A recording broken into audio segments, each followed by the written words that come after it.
Hello guys, thought pini reels lang mesela reels to lang kono perna.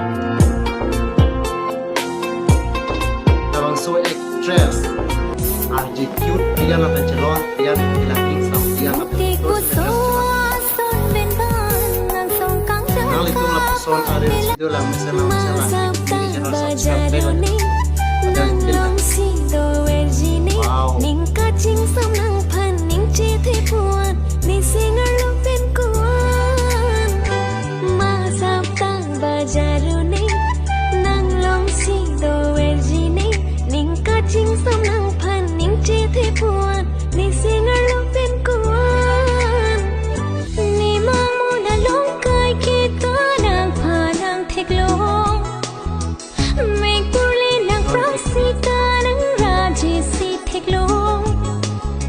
Lo jile jelang